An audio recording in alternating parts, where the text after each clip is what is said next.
Desa Lopo, Kecamatan Sunudon, Aceh Utara, porak-poranda setelah dihantam gelombang air laut ganas yang terjadi sepekan terakhir. Hingga Kamis 19 September, gelombang pasang masih melanda wilayah itu. Terdata ada 9 rumah warga rusak total akibat bencana alam tersebut.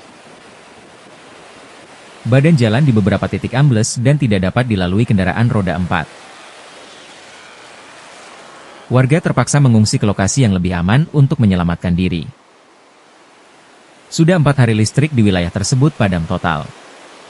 Warga mengaku hingga kini gelombang air laut di waktu-waktu tertentu masih saja menghantam permukiman warga.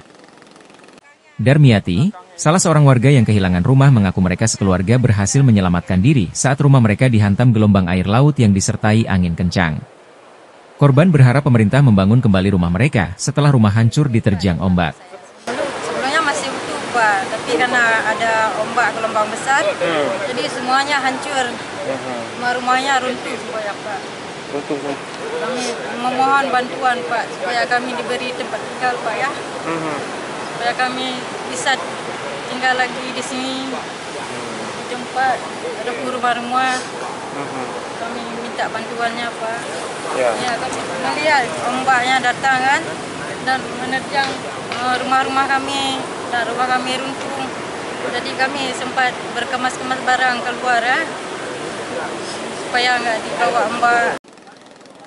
Gelombang pasang yang melanda wilayah tersebut telah berulang kali terjadi.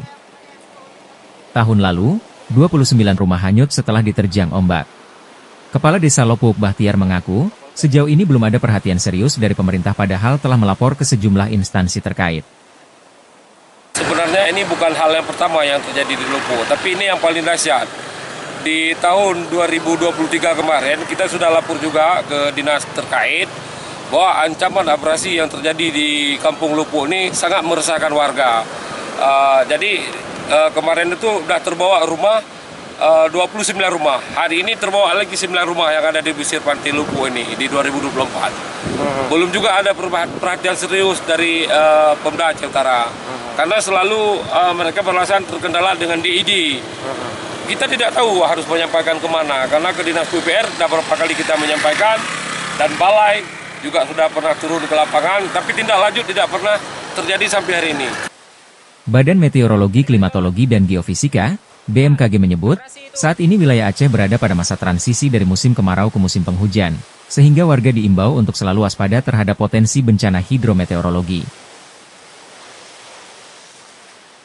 Tim Liputan Aceh Video.